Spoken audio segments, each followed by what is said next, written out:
16절 말씀 한번 보겠습니다. 요한복음 3장 16절입니다. 다 아시는 말씀 한번 같이 한번 읽어볼까요? 시작. 하나님이 세상을 이처럼 사랑하사 독생자를 주셨으니 이는 그를 믿는 자마다 멸망치 않고 영생을 얻게 하려 하심이니라. 아멘. 저와 성도님이 사도신경 말씀을 가지고 사도신경을 가지고 지금 말씀을 듣고 있습니다. 이 사도신경만 우리가 정말 정확히 알고 있어도 우리 이 땅 살아가는 동안 잘못된 신앙에 절대 빠질 리가 없습니다. 오늘 살펴볼 사도신경의 고백은 그 외아들 우리 주 예수 그리스도를 믿사오니 라는 예수님께 대한 신앙의 고백입니다. 예수님께 대한 신앙의 고백은 이 한 문장에만 있는 것이 아니라 사도신경의 절반을 차지하고 있어요. 사도신경의 내용 중에 예수님께 대한 내용이요 절반 이상입니다. 글자로만 사도신경 206자 되어 있는데 126개의 글자가 예수님에 관한 믿음의 고백이에요.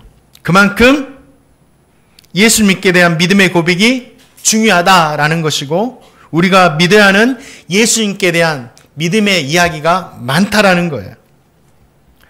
예수님을 향한 우리의 믿음은요 단순하지가 않아요. 정말 많은 곳에서 어떻게 고백해야 되는지 우리에게 들려주잖아요.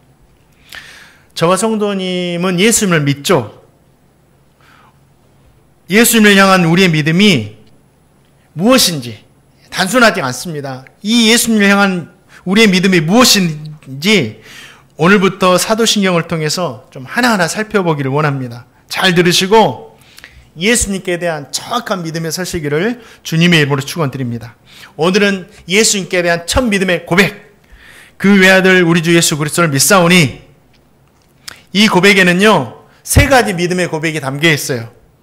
예수님께서 하나님의 외아들 되신다라는 이 고백, 또 예수님께서 우리에게 주가 되신다라는 이 고백, 예수님이 그리스도가 되신다라는 이 세 가지 고백이 담겨 있습니다. 이 세 가지 고백이 무슨 의미가 있는지 잘 들으시고 지금부터는 믿음의 고백으로 이 고백을 하시기를 주님의 이름으로 축원드립니다. 자, 요한복음 3장 16절 말씀 다시 한번 우리 읽겠습니다. 시작. 하나님이 세상을 이처럼 사랑하사 독생자를 주셨으니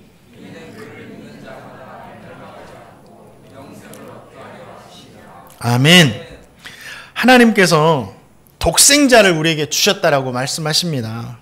하나님께서 우리에게 주신 독생자가 사도신경에 고백되는 하나님의 외아들이에요. 외아들, 독생자 같은 의미의 말씀입니다. 이 외아들이라는 말은 하나님께로부터 나온 생물학적인 방법으로 나온 하나님의 하나밖에 없는 아들이다 이런 뜻이 아닙니다. 이 외아들이라는 고백에는 독생자 대신 예수님께 대한 특별함, 독특함이 담겨있는 이 말씀이에요. 그러면 외아들 되시는 주님의 독특함과 특별함이 무엇인가? 이 외아들이라는 이 한 단어에 우리의 신앙의 고백이 담겨 있다고요. 자, 창세기 1장 26절 말씀 한번 같이 한번 읽어보겠습니다. 창세기 1장 26절 시작. 하나님이 이르시되 우리 형상을 따라 우리 모양대로 우리가 사람을 만들고 그들로 바다의 물고기와 하늘의 새와 가축과 온 땅과 땅에 기는 모든 것을 다스리게 하자 하시고, 하나님께서 세상 만물을 창조하신 후에 인간을 창조하실 때 하시기 전에 하셨던 말씀이에요. 하나님께서 뭐라고 하십니까? 우리의 형상을 따라 우리의 모양대로 사람을 만들자라고 하셨어요. 신기하죠? 하나님은 한 분이신데 자신을 우리라고 표현을 해요. 하나님은 한 분이신데 자신을 우리라고 표현하신다라는 거예요. 이게 뭐예요? 성부, 성자, 성령 하나님, 삼위일체 하나님을 말씀하시는 거예요. 하나님은 한 분이신데 삼위로 존재하시는 분이세요. 이걸 말씀하시는 거예요. 우리의 형상을 따라. 근데 그 우리 중에 누가 계세요? 성자 예수님이 계셨다라는 거죠. 삼위일체는요, 삼위일체 하나님은요, 인간의 언어로 완전하게 설명할 수가 없고 인간의 이성으로는 완전하게 이해할 수가 없는 거예요. 이거는 믿음으로 받아들일 때 우리의 믿음이 되는 거고 신앙이 되는 겁니다. 그리고 이거는 하나님 아버지의 나라 갈 때 완전하게 우리가 이해할 수 있을 거예요. 자, 태초에 천지를 하나님께서 창조하실 때 우리로 존재하셨고 그 우리 안에 누가 계셨다라는 거예요? 성자 예수님이 계셨다. 그 우리로 존재하셨던 성자 예수님이 독생자로 이 땅에 오신 거예요. 외아들로 오신 겁니다. 외아들의 의미는 그거예요.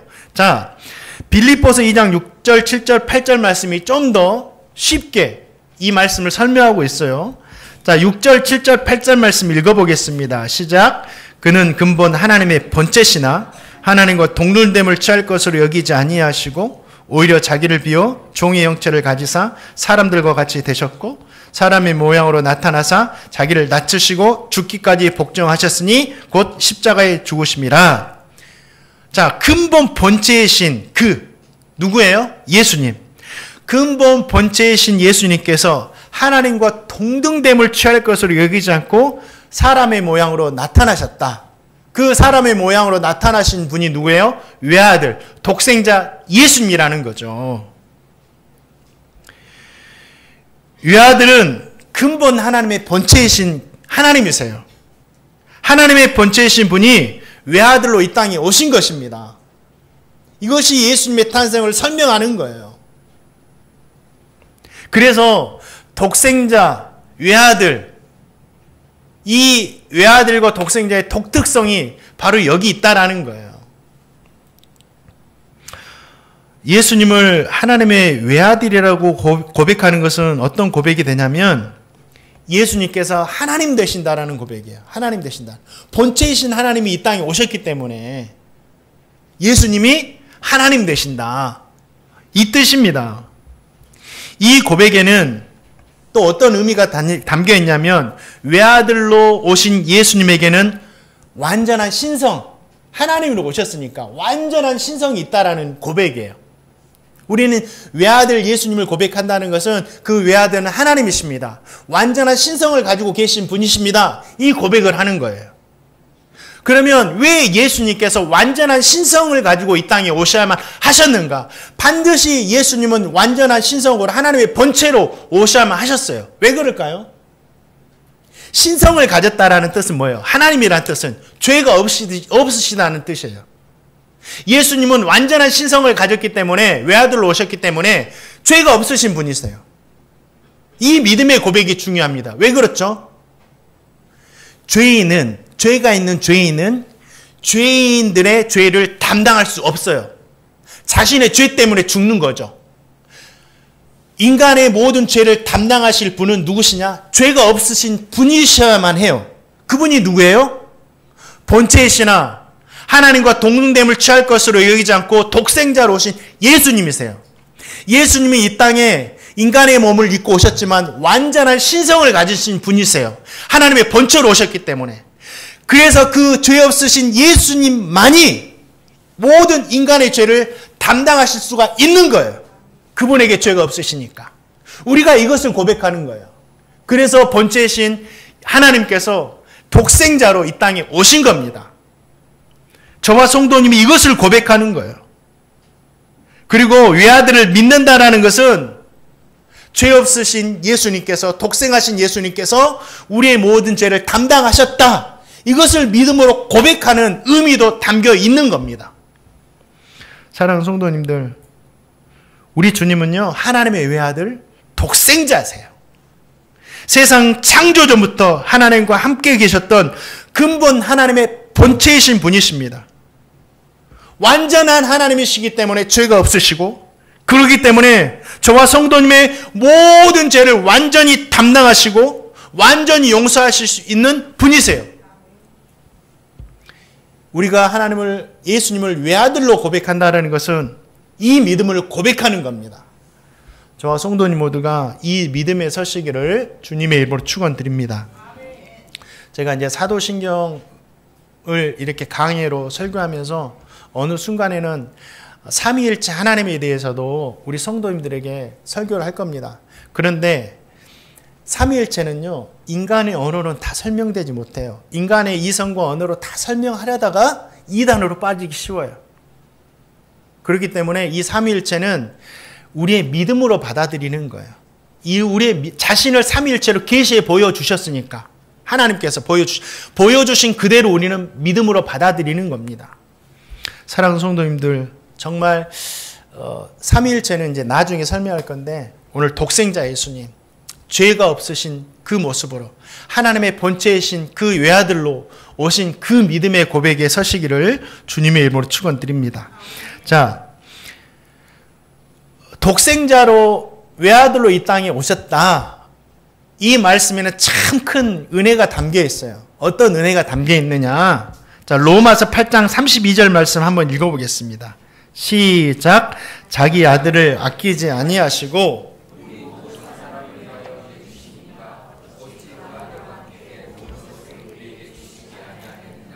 아멘.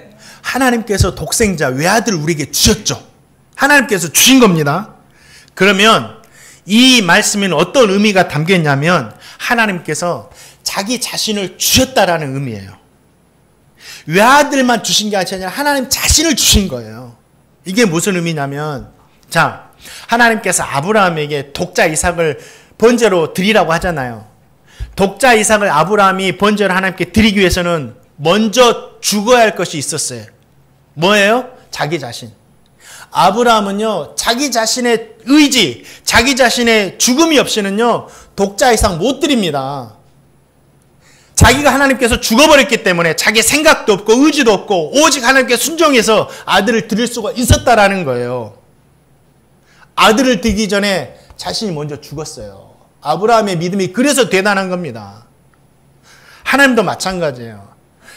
독생자 외아들 예수님을 주셨다라는 건요, 자기 자신을 우리에게 주셨다라는 거예요. 본체이신 하나님 자체를 주셨다라는 거예요. 자기 자신보다 소중한 게 이 세상에 어디 있겠어요? 자기 아들보다 소중한 것이 더 이 세상에 어디 있겠습니까? 그래서 로마서에서 이것을 보면서 바울은 이런 고백을 해요. 자기 아들을 아끼지 아니하시고 우리 모든 사람을 위해서 내어주신 이가 하나님께서 그 아들과 함께 이 모든 것을 우리에게 주시지 않겠느냐 말씀하시는 겁니다. 하나님은 우리에게 어떤 것도 아까워하지 않으세요. 그러면서 바울이 이런 말을 합니다. 누가 우리를 그리스도 예수의 사랑에서 끊을 수 있겠습니까? 환난이나 곤고나 박해나 기근이나 적신이나 위험이나 칼도 우리를 끊을 수 없습니다. 우리는 이 모든 것에서 넉넉히 이길 수 있습니다. 이 고백을 해요. 이 고백이 무슨 고백이에요? 우리 성도님들 어떤 도전을 줍니까? 우리 성도님들 박해가 있습니까? 환난이 있습니까? 공고하십니까? 심히 어렵습니까? 위험한 일 당하셨습니까? 죽을 것 같은 상황입니까? 남편과 아내, 자녀의 문제로 고민하십니까? 사업장과 직장과 물질의 문제로 고통하십니까? 건강과 신앙의 문제로 좌절이 있습니까? 기도하세요.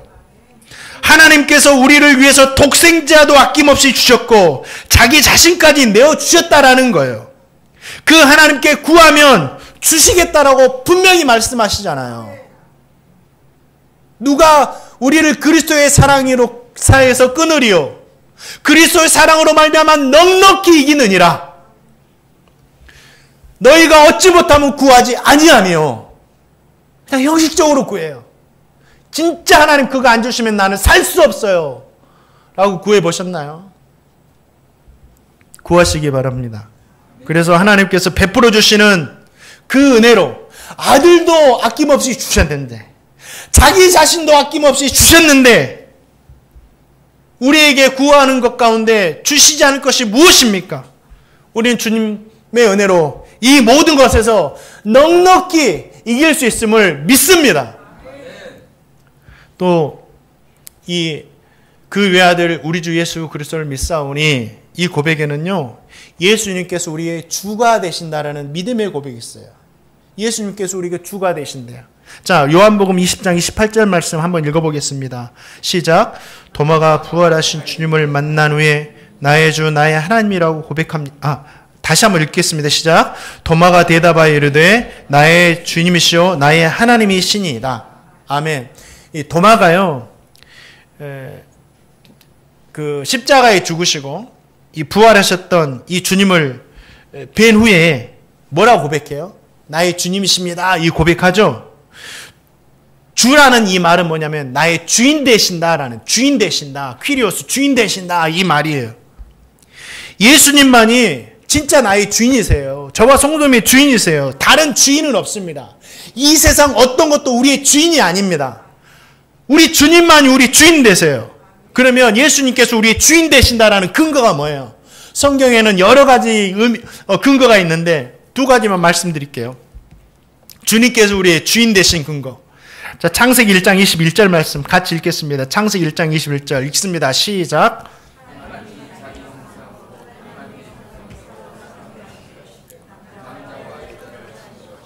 아멘. 우리로 존재하신 성부, 성자, 성령 하나님께서 하나님의 형상과 모양대로 사람을 창조하셨던 거죠. 하나님이 우리를 만드셨어요. 누가 만드셨다고요? 하나님이 만드셨어요. 하나님이 만드셨기 때문에 이 세상 만물과 온 인류가 누구의 것이에요? 하나님의 것입니다. 우리는 그의 만드신 바라. 그래서 하나님이 우리 주인 되신 거예요. 하나님이 우리를 만드셨다니까요. 또 하나님께서 우리의 주인 되신 이유가 뭐냐? 에베소서 2장 1절 말씀 읽어보겠습니다. 에베소서 2장 1절 말씀 시작. 그는 허물과 죄로 죽었던 너희를 살리셨도다. 아담과 하와의 범죄로 인해서 교만, 하나님과 되고 싶음, 불순종, 이 범죄로 인해서 온 인류가 죄악 아래 놓여버렸습니다. 죄로 인해서 심판받을 수밖에 없고 죄로 인해서 지옥 갈 수밖에 없는 살았으나 죽은 존재가 되었다라는 거예요. 그런데 죄로 인해서 죽었던 사람을 예수님께서 십자가 구원 사역을 통해서 살리셨다라는 거예요. 예수님께서 새로운 생명을 주셨어요.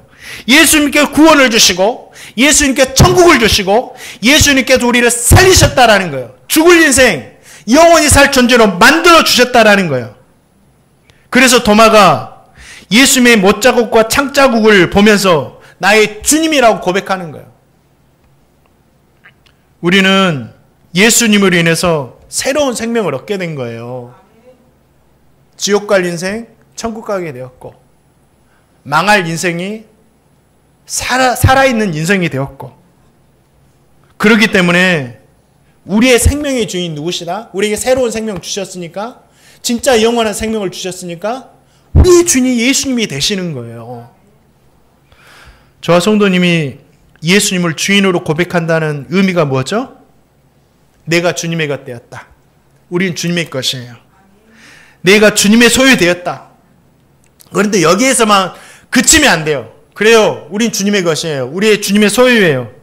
여기서 더 한 가지 나가서 우리가 진짜 주님의 것이고 주님의 소유고 주님께서 나의 주인 되신다고 고백한다면 이 고백까지 주인 되신 주님께서 말씀하실 때 그 말씀대로 순종하며 살겠습니다. 주님이 나의 주인이시고 나는 주님의 종이기 때문에 주님이 이리 가라면 이리 가고 저리 가라면 제가 저리 가겠습니다. 이 고백을 하며 사는 것입니다. 주님은 과거에 이스라엘 백성들에게 선지자를 통해서 말씀으로 늘 들려주셨던 것처럼 자신의 뜻을 들려주셨던 것처럼 성경을 통해서 저와 성도님에게 지금도 계속하고 말씀하고 계세요. 뭐라고 말씀하십니까? 마음과 힘과 뜻을 다해서 주 너의 하나님을 사랑해라. 우리 성도님들 진짜 마음과 뜻과 정성과 모든 것을 다해서 하나님 사랑하고 계십니까? 내 자신과 같이 내 이웃을 사랑해라. 진짜 네 자신과 같이 네 이웃을 사랑해라. 항상 기도해라. 항상 기뻐해라. 쉬지 말고 기도해라. 범사에 감사해라. 예루살렘 온 유대 사마리아 땅끝까지 이르러 복음 증거해라. 믿음의 기도는 병든 자를 구원할 것이니 병 낫기를 위해서 서로 기도해라. 이게 성경을 통해서 우리에게 늘 들려주시는 하나님의 말씀이에요. 이것뿐이겠습니까? 우리가 보지 않아서 생각하지 않아서 듣지 못하는 것뿐이에요. 외면하고 있을 뿐입니다. 사랑하는 성도님들, 저와 성도님은 하나님의 말씀에 순종해야 됩니다. 순종이야말로 주님을 정말 나의 주인으로 믿고 고백하는 그 모습이 되는 거예요. 저와 성도님 모두가 예수님을 나를 만드신 분으로, 나의 생명의 주인으로 고백하면서 주인 되신 주님의 말씀에 진짜 순종하며 살아가는 제가 되고 우리 성도님 되시기를 주님의 이름으로 축원드립니다. 마지막으로 예수는 그리스도가 되신다. 이것을 믿음의 고백으로 합니다. 이거는 좀 신앙의 교훈보다는 성경 공부하는 말씀이라고 할 수 있습니다. 자, 예수는 독생자 외아들로 오신 그분의 이름이 예수예요. 독생자의 이름이 예수입니다. 그리고 그리스도는 독생자의 사명, 해야 할 일, 직책을 말하는 거예요. 이 두 가지 믿음의 고백이 있을 때 진짜 우리가 예수님을 믿는 겁니다. 예수라는 이름의 뜻은 뭐예요? 구원자라는 뜻이에요. 구원자. 예수님 이전에도 구원자라는 이름의 뜻을 가진 사람들이 수없이 많았어요. 여호수아, 호세아, 이 이름의 뜻도 구원자라는 의미가 있어요. 그런데 그들이 가진 이름과 예수님이 가진 이름에는 중요한 차이가 있어요. 여호수아, 호세아는요, 사람들이 지어준 이름이에요. 백성을 구원하면서 살아라고. 그러나 예수라는 이름은요, 하나님께서 직접 지어주셨어요. 아들을 낳으리니 이름을 예수라 하라. 하나님께서 예수님의 이름은 직접 지어주셨습니다. 하나님께서 예수라고, 구원자라고 우리에게 알려주신 거예요. 직접. 그리고 그 구원의 의미까지 말씀해 주셨어요. 자기 백성을 그들의 죄에서 구원할 자이심이니라. 예수님은 어떤 구원자이세요? 우리를 죄에서 구원할 구원자세요. 이게 하나님께서 예수님에게 들려주신 이름이었어요. 우리에게 죄를 사하시고 영생을 주시고 천국을 주시는 분은 예수님밖에 없습니다. 이건 하나님께서 우리에게 직접 말씀해 주신 거예요. 이분이 예수라고. 이분이 구원자라고. 그렇기 때문에 저와 성도님이 어떻게 해요? 예수님을 나의 구원자로 믿는 겁니다. 다른 거 아니에요. 사람이 증거해 줘서도 아니에요. 성경은 하나님의 말씀이잖아요. 하나님의 말씀이 예수님을 구원자로 말씀해 주셨기 때문에 우리는 예수님을 나의 구원자로 믿는 겁니다. 또 그리스도라는 이름의 뜻이 무엇이죠? 그리스도라는 말의 뜻이 뭐죠? 크리스투스, 기름 부음을 받았다라는 뜻. 기름 부음을 받았다. 메시아라는 뜻이에요. 자, 구약 시대에는 세 가지 직분, 선지자, 제사장, 왕만이 하나님의 기름을 부음을 받고 세움을 받습니다. 이같이 예수님께서 우리의 참된 선지자로, 참된 제사장으로, 참된 왕으로 이 땅에 오셨다라는 거예요. 메시아로, 기름 부음 받은 자로 이 땅에 오셨다라는 거예요.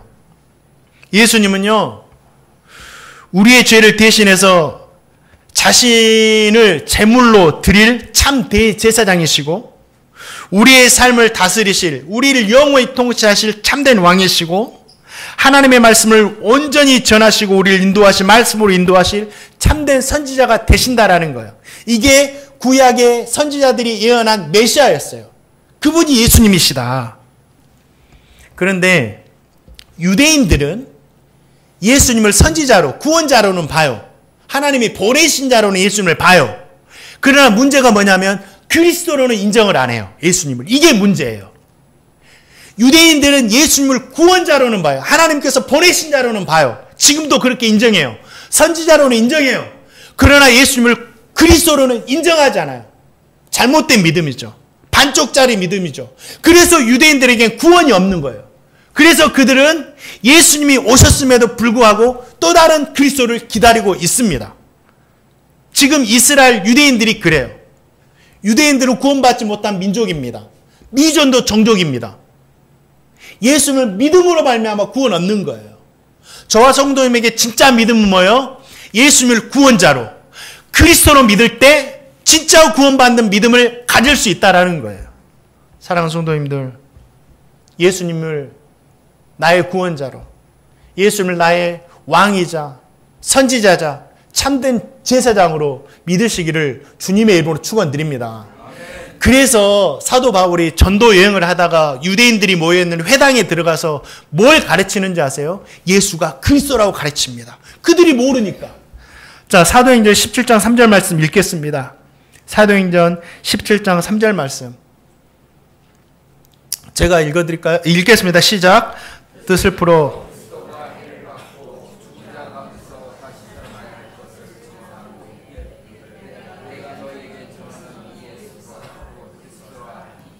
그렇죠. 사랑하는 성도님들, 예수님께서 그리스도가 되세요. 나의 구원자이시고 나를 영원히 다스리실 왕이시고 죄를 용서하심으로 하나님과 화목케 하시는 대제사장이 되십니다. 이 사실을 믿음으로 고백할 수 있기를 주님의 이름으로 축원드립니다. 말씀을 맺습니다. 그 외아들 우리 주 예수 그리스도를 믿사오니 이 한 문장 안에 너무 귀한 신앙의 고백이 담겨 있는 거예요. 우리가 정말 이 한 문장에 담겨 있는 믿음의 뜻을 잘 알아가지고 지금부터는 그 예수님을 나의 구주자, 그리스도로, 나를 창조자로, 나에게 생명을 주시는 분으로, 근본 본체이신 하나님께서 독생하신 예수님으로 나타나신 분으로 믿으시는 제가 되고 우리 성도님 되시기를 주님의 이름으로 축원드립니다.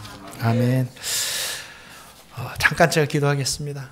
하나님 아버지 감사해요. 말씀을 통해서 우리가 또 들었습니다. 우리의 믿음으로 고백합니다. 우리가 예수님께 대한 분명한 믿음을 가지고 늘 고백하며 살아갈 수 있도록 인도하여 주시옵소서. 모든 것 주께 감사드렸고 거룩하신 예수